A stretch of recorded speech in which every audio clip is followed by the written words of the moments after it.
네, 우리는 지난 시간에 색으로 내 마음을 표현해 보았습니다. 이번 시간에는 지난 시간에 표현했던 내 마음이 과연 어떤 의미를 담고 있는지를 알아보는 시간으로 진행하겠습니다. 자, 지금 보이시는 그림, 프리즘을 통과하고 있는 태양 광선입니다. 7가지 색이 보였지요. 자, 색이란 무엇일까요? 지금 있는 공간을 한번 쭉 둘러보시겠어요? 지금 우리 친구들이 있는 그곳에도 색이 있습니다. 그렇죠? 어떤 색을 발견했나요? 바로 그거예요. 지금 눈에 띄는 색, 그게 내 마음을, 지금 현재 내 상태를 표현하고 있는 거라고 보시면 됩니다. 자, 그렇다면 우리는 이 색에 심리치료가 결부된, 즉 색채 심리가 발생하게 된 근원에 대해서 한번 알아보도록 할게요. 17세기 뉴턴이 태양광선의 프리즘 통과를 하면서 그때 프리즘을 통과할 때 7가지 빛으로 분산이 되는, 그래서 우리는 이것을 빛의 스펙트럼이라고 부르게 되었고, 그 색채들은 각각 전자파라는 파장을 가지고 있는데요. 어떤 책에서는 380나노미터라고도 하지만 보통 400에서 700나노미터의, 그게 빨강에서부터 보라까지 포함되어 있는 색이라고 합니다. 여기에서 가장 짧은 파장을 가지고 있는 건 보라색이 되고요. 가장 긴 파장을 가지고 있는 건 빨강색이라고 합니다. 그렇다면 우리는 이 색을 어떻게 받아들일까요? 지금 보고 있는 화면을 보시면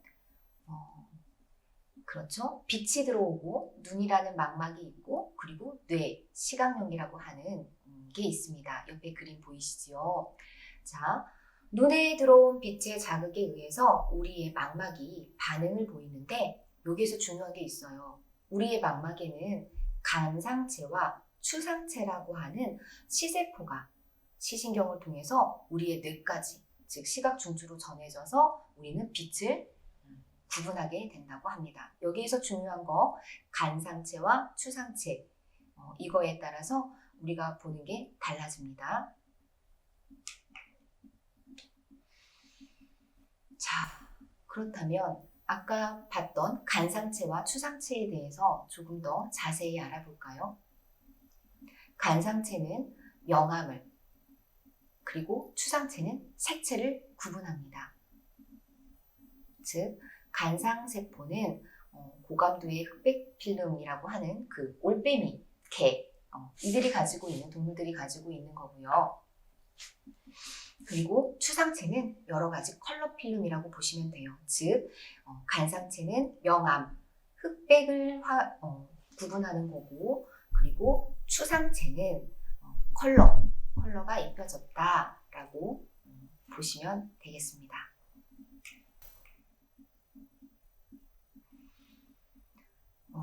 색이 어떻게 보이는가 하는 기능적인 메커니즘은 동일하다고 해도, 즉, 이 말은 무슨 말이냐면요.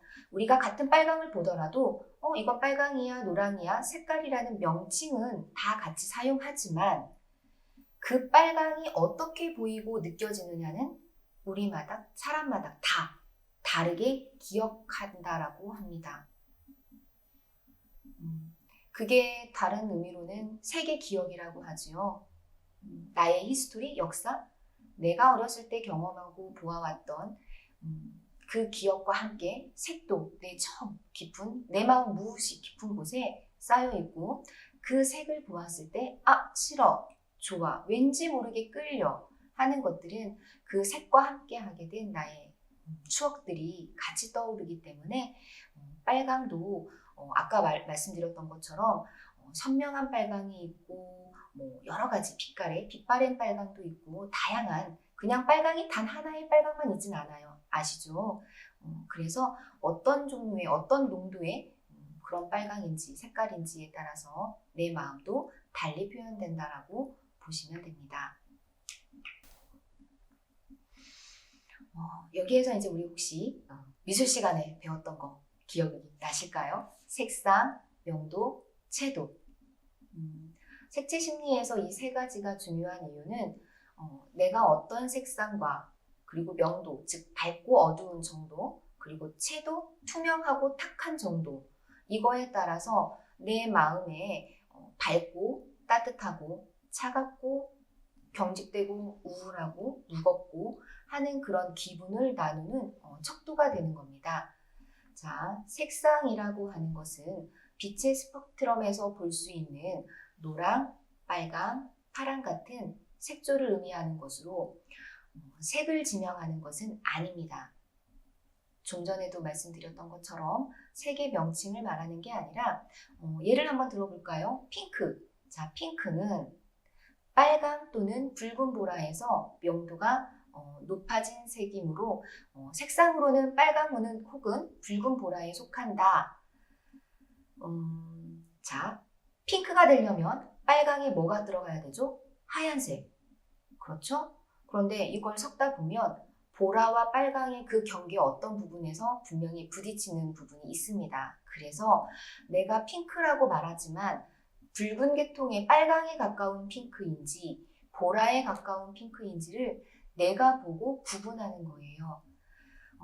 이게 이제 구분하시기가 힘들면 특히 이제 물감을 사용하면 좋은데요. 우리가 물감을 사용하는 거에 거부감을 느낄 수도 있어요. 그렇다면 물감을 굳이 사용하지 않으셔도 됩니다. 대신 책이라든지 아니면 색종이라든지 얼마든지 우리가 참고할 수 있는 색상판이 있는데 그쯤에 지금 나한테 보이는 이 색은 이쯤에 있는 색이야. 빨강에 가까워, 보라에 가까워, 아니면 정중앙이야. 이 정도만 알아차리시면 됩니다. 자, 여기에서도 보면 지금 명도와 채도와 색상 느낌 달라지시는 거 보이시나요? 그림이 다르죠? 한쪽은 좀 따뜻한 색 계열이고 붉은 계통이 있는, 그리고 이쪽은 난색과 한색, 차가운 느낌을 주는 쪽입니다. 내가 선택한 색이 어느 쪽, 왼쪽과 오른쪽 어느 쪽에 해당되는지, 그리고 명도 쪽에서 봤을 때 중간 그래프에서 위쪽인지 아래쪽인지 이 부분도 함께 세 가지를 같이 살펴서 내가 표현한 색을 찾아봅니다.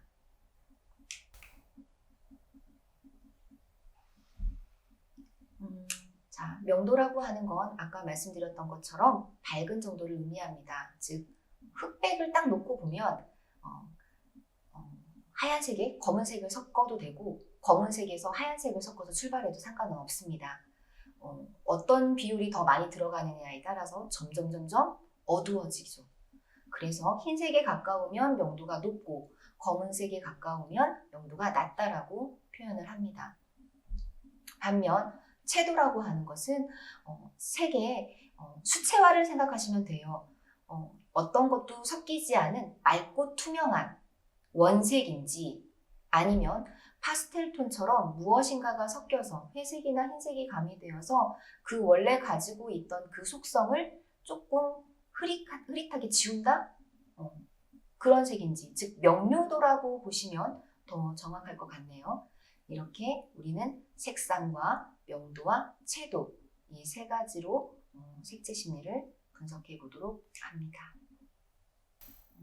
네, 이제 이번 시간에 마지막 주제인 색채의 심리적인 의미를 말씀드릴 건데요.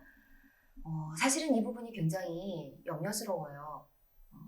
제가 지금 하는 것은 이 색이 나타내는 의미가 무엇인지를 우리 여러분들께 설명을 해드릴 건데 이게 맞다 틀리다가 절대 아니거든요. 이거는 이걸 의미한대 라고 우리는 분석을 하진 않아요.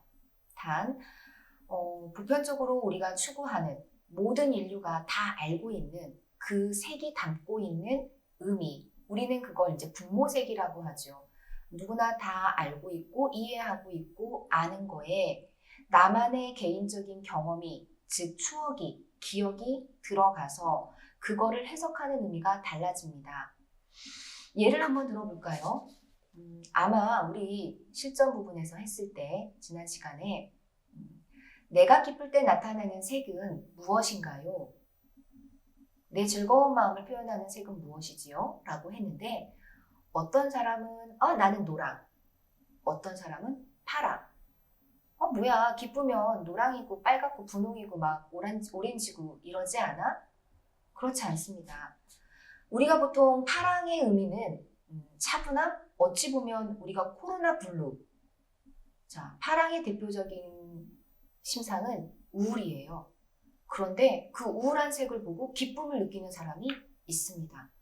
그러면 그 사람은 비정상일까요? 아니요. 그렇지 않아요.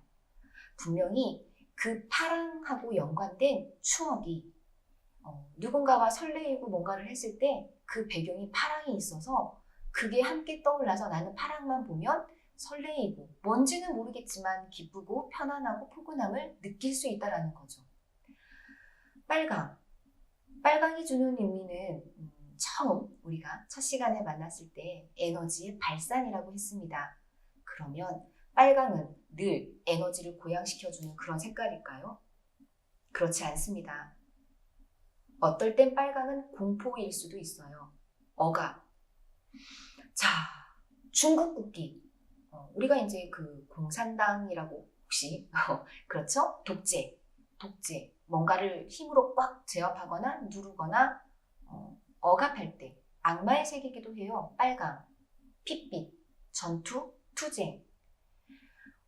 색에는 긍정적인 의미와 부정적인 의미가 함께 한다는 거죠. 절대 놓치면 안 돼요. 그래서 내가 그 색을 선택했을 때 그 색이 내포하고 있는 정의가 긍정 쪽에 내가 더 가까운지 부정 쪽인 것에 더 가까운지를 내가 생각하는 거예요. 누군가가 분석해 주거나 네 마음은 이래 땅땅땅이 아니라 내가 이래서 빨강이 끌렸나? 내 마음이 지금 이러니까 에너지가 필요해서 빨강을 더 좋아했나 보다 라고 참고하는 의미에서 지금 함께하는 이 장면을 보도록 하겠습니다.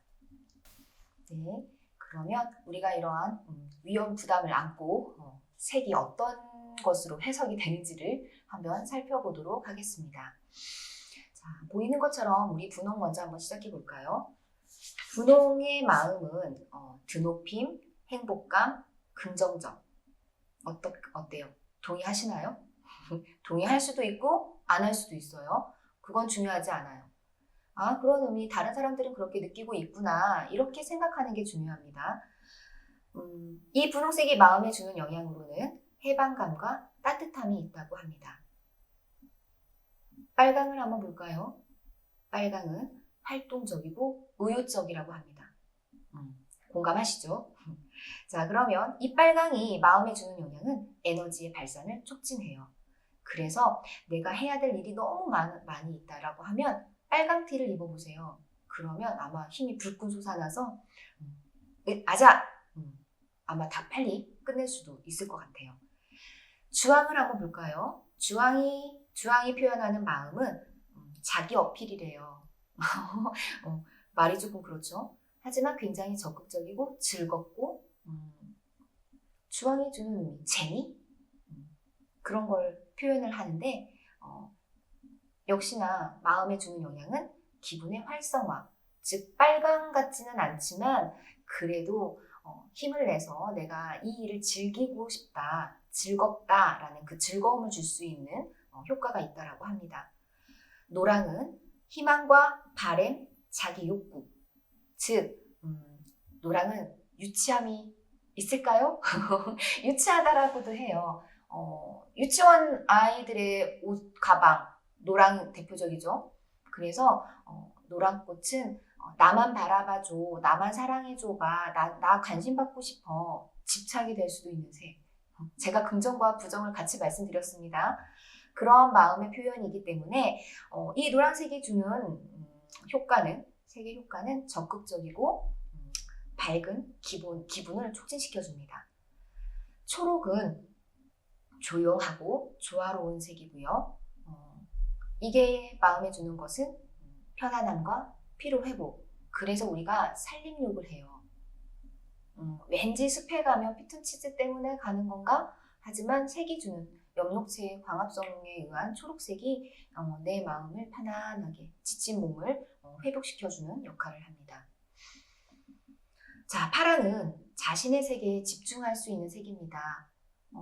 혹시 기억이 나실는지 모르겠지만 코로나 블루처럼 깊은 자 파랑의 색의 폭은 채도 즉 진한 파랑에서부터 연한 하늘까지 폭이 굉장히 넓어요.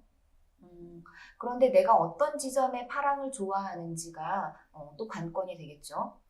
그렇지만 이 파랑이 주는 거는 진정 효과와 집중감을 높여줍니다. 그래서 공부할 때 우리가 아이 방에 뭐 하늘색깔 계통 그런 푸른 계통을 해주면 아이가 공부를 좀 더 잘할 수 있다라는 그래서 이제 인테리어 할 때 많이 참작을 하죠.